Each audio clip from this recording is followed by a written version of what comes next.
مفتی طارق مسعود کے بیانات کے لیے طارق مسعود آفیشیل کو سبسکرائب کریں۔ طارق مسعود آفیشیل۔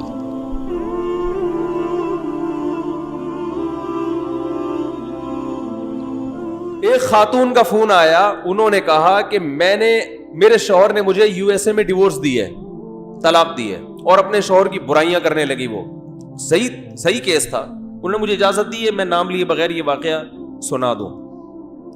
شوہر بڑا نالائق، جو انہوں نے بتایا ایسا یوں بہت پوری کہ وہ غلط تھا وغیرہ وغیرہ۔ اب اس نے مجھے ڈیورس دے دی ہے۔ اب یو ایس اے کی عدالت کہتی ہے کہ اپنی پراپرٹی میں اتنا حصہ بولو بھائی وائف کو دو۔ مجھے انہوں نے کہا کہ مفتی صاحب میں عدالت میں کیس کر کے بڑے آرام سے کروڑوں روپے کی مالک بن سکتی ہوں۔ بات آ رہی ہے سمجھ؟ عدالت نے بچے میرے حوالے کر دیے ہیں، سب کچھ ہو گیا۔ تو آپ بتائیں کہ شریعت کی روشنی میں یہ میرا رائٹ بنتا ہے یا؟ سنو میرے بھائی، یہ ہے وہ فیصلہ جس کا قرآن ذکر کر رہا ہے۔ میں نے پہلے تو اس خاتون کو شاباش دی، میں نے کہا میں مسائل کے جوابات بہت پہلے سے دے رہا ہوں، میرا خیال ہے 25 سال تو ہو گئے ہوں گے، اور 20 سال سے تو باقاعدہ پراپر طریقے سے۔ پہلی دفعہ کسی خاتون نے یو ایس اے یا یو کے سے فون کر کے پوچھا ہے کہ عدالت مجھے کروڑوں روپے شوہر کی پراپرٹی میں سے دے رہی ہے، کیا یہ میرے لیے حلال بھی ہیں یا نہیں ہے؟ ورنہ جب گورنمنٹ دے رہی ہو تو لوگ باپ کا مال سمجھ کے پی جاتے ہیں۔ سمجھ میں آ رہی بات؟ جبکہ وہ شوہر بقول ان کے خراب بھی تھا، حقیقت میں تھا نہیں تھا تو اللہ ہی جانے نا، ہم نے تو ایک طرف کی بات سنی ہے، فرض کر لیتے ہیں خراب تھا، وہ ہو بھی سکتا ہے، اور دی بھی خود اس نے ڈیورس، اور بڑا ظلم کیا اور یہ کیا اور وہ کیا۔ میں نے ان سے کہا کہ آپ کے لیے اس میں سے 1 روپیہ بھی حلال بولو نا نہیں، یعنی وہ تو اتنا بڑا ظالم، اس نے یہ کیا۔ میں نے کہا جو بھی کیا اس کا حل یہ کہ آپ کی جان چھوٹ گئی۔ قرآن میں اللہ کا ارشاد ہے بیوی کو حقوق ادا کرو، نہیں ادا کر سکتے لٹکا کے مت رکھو اس کو، بولو نا فارغ کرو، تو قرآن نے کہا ہے فَإِمْسَاكُمْ بِمَعْرُوفٍ أَوْ تَسْرِيحٌ بِإِحْسَانٍ، عزت کے ساتھ رکھو، نہیں رکھ سکتے تمیز سے بولو بھائی رخصت کر دو۔ اور تمیز سے رخصت کرنے کا مطلب قرآن نے بیان کیا، عدت کے دوران اس کا خرچہ اٹھاؤ، عدت کے بعد لا تعضلوہن ان ینکحن ازواجہن، عدت کے بعد کہیں اور نکاح کرنا چاہے تو رکاوٹ مت بنو، اب بدنام نہ کرو اس کو، ابے یہ تو ایسی تھی، ابے یہ تو ایسی، تاکہ کہیں اور شادی نہ ہو سکے اس کی، کسی بھی طرح سے اس کو دوبارہ نکاح سے مت روکو۔ اور جو کچھ اس کو تم دے چکے ہو فَلَا تَأْخُذُوا مِنْهُ شَيْئًا، کسی ایک چیز کی بھی واپسی کا مطالبہ، ابے کیا ہو گیا بول لو یار، گولڈ پہنا دیتی ہے نا سانسیں جوش میں آ کے میری بہو کا ہو گیا، ابھی بہو نے پھر اگلے دن سے کچھ بھی کیا، اب کہہ رہی ہے گولڈ واپس کرو، نہ بھائی دے دیا، بولو بھائی آپ نے بیگم کو مکان اس کے نام کرا دیا یا پورے بحریہ ٹاؤن اس کے نام کر دیا آپ نے، اب جب ڈیورس دیے قرآن کہہ رہا ہے لا تأخذوا منہ شیئا وإن آتیتم احداہن قنطارا فلا تأخذوا منہ شیئا، سونے کا پہاڑ بھی دے دیا ہو تو واپسی کا مطالبہ مت کرو۔ تو میں نے کہا آپ کے شوہر نے آپ کو جو گفٹ دیے وہ آپ کے ہو گئے، اور اگر مہر نہیں دیا تو آپ مہر کا مطالبہ کر سکتی ہیں۔ انہوں نے کہا وہ تو نہیں دے گا مہر۔ میں نے کہا پھر یہ کیس کر کے جو کروڑوں کے پیسے آ رہے ہیں اس میں سے مہر کی رقم کاٹ کے باقی کیا کر دیں، بولو نا بھائی واپس۔ یہ باتیں آپ سن تو رہے ہیں، سننے میں بڑا مزہ آتا ہے، جب آپ پر آئے گی نا تو پھر دیکھتا ہوں کون کتنا عمل کرتا ہے.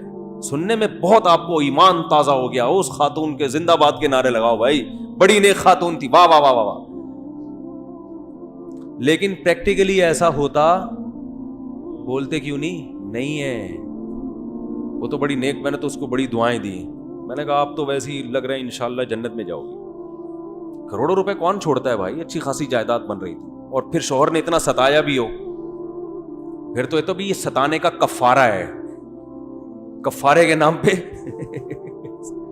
قرآن نے کہا وَإِنِ امْرَأَةٌ خَافَتْ مِنْ بَعْلِهَا نُشُوزًا أَوْ إِعْرَاضًا فَلَا جُنَاحَ عَلَيْهِمَا أَن يُصْلِحَا بَيْنَهُمَا صُلْحًا. شوہر ظالم ہے, تنگ کر رہا ہے, تو قرآن نے کہا یا تو صلح کا راستہ اختیار کرو, کچھ حقوق سے دستبردار ہو جاؤ گھر بچانے کے لیے. نہیں ہو رہا تو قرآن نے کہا وَإِن يَتَفَرَّقَا, علیحدگی اختیار کرو, اس سے خلا لے لو, طلاق کا مطالبہ کر لو, کچھ حق معاف کر کے کسی طرح جان چھڑاؤ اس سے. تو وہ چھوڑ گئی نا جان, شکر ہے لٹکا کے نہیں رکھا, ظالم تھا چھوڑ دیا. کہہ رہی ہیں ایسی کنڈیشن میں آ کے چھوڑا ہے, اب عمر زیادہ ہو گئی, اب تو کہیں شادی کا بھی مسئلے امکان مشکل ہے. تو میں نے کہا بھائی دیکھیں اس پر تو سوچا جا سکتا ہے, غور کیا جا سکتا ہے, آپ نے پہلے طلاق کیوں نہیں لی اس سے, جب ظالم تھا تو پہلے ہی طلاق لے لیتی, اور اس نے لٹکایا, اتنا ٹائم کر دیا. یہ سب چیزوں کی سزا ہو سکتی ہے, کچھ بھی ہو سکتا ہے. پیسے حلال, ابھی تو بات چل رہی ہے اس کا, وہ اس کے جو ہے نا کیا اس نے کیا کیا نہیں کیا, یہ ایک الگ ٹاپک ہے. اس کی وجہ سے کسی کے پیسے آپ کے لیے حلال نہیں ہو جائیں گے. اور آج عدالتوں میں دیکھو ہو گیا رہا ہے, عدالت میں خلا کی ڈگری دائر کی جاتی ہے, خلا لے لیا جاتا ہے. اس کے بعد اب خلا کا 6 مہینے بعد مثال کے طور پر عدالت نے خلا دیا, تو عدالت الگ سے پھر شوہر کے ذمے بہت سے خرچے ڈال رہی ہوتی ہے جو شریعت میں بنتے نہیں ہیں.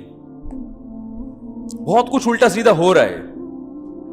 یہ ضرور ہے کہ یہاں پر اتنا, کیونکہ تھوڑا اسلامی کنٹری ہے تو بالکل ہی کنٹرول سے باہر نہیں ہے. یورپ اور امریکہ میں تو ان کے تو قانون ہی بالکل الگ ہے نا.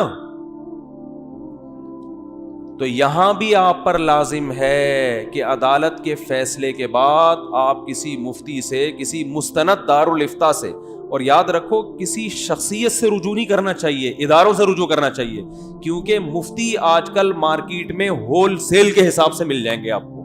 کوئی کرائٹیریا تو ہے نہیں, کوئی پیمانہ تو ہے نہیں کہ یہ مفتی ہے بھی کہ نہیں ہے. ہر بڑے سے بڑا مکھنچو اس کے نام کے ساتھ مفتی لگا ہوا ہے. تو اسی طرح جب آپ کا کوئی اختلاف ہو کہ آپ کا حق بنتا ہے یا نہیں ہے, تو صرف عدالت کا فیصلہ کافی نہیں ہے, اور اس زمانے میں تو بالکل بھی کافی نہیں. خواتین عدالت سے خلا لے لیتی ہیں, کسی مفتی سے, مستند مفتی سے رابطہ نہیں کرتی, حالانکہ ان پر فرض ہے, کیونکہ بیوی کو حلال و حرام کرنا یہ کس کا کام ہے, اللہ کا. تو پوچھے گئی بھی اللہ کی نظر میں میرا نکاح ختم بھی ہوا ہے کہ نہیں ہوا ہے. یہ دیکھو جو ہم ایجاب و قبول کرتے ہیں اور نکاح ہو جاتا ہے, یہ کیا حکومت پاکستان نے ہمیں بتایا ایسے نکاح ہوتا ہے؟ بولو نا. کیونکہ قرآن و سنت سے پتہ چلتا ہے کہ بھئی ادھر ایجاب ہو, ادھر کیا ہو, قبول ہو, تو نکاح کیا ہو جائے گا, ہو جائے گا. تو حالانکہ وہ عدالت آپ کے نکاح کو اس وقت تک نہیں مانے گی جب تک نادرہ کا سرٹیفکیٹ نہیں ہوگا, یا وہ سادہ نکاح نامہ نہیں ہوگا, نہیں مانے گی. لیکن شریعت کی نظر میں وہ نکاح ہو چکا ہے. کئی لوگ ایسے ہوتے ہیں کہ بچے پیدا ہو جاتے ہیں, پھر 6 سال کے بعد جا کے نکاح نامہ بنا رہے ہوتے ہیں. لیکن اگر عورت شوہر کے خلاف کیس کرے اور نکاح نامہ نہ ہو تو عدالت اس کے اس کی سماعت نہیں, وہ اپنی لحاظ سے صحیح کر رہی ہے, وہی اس کے پاس ثبوت ہی نہیں ہے.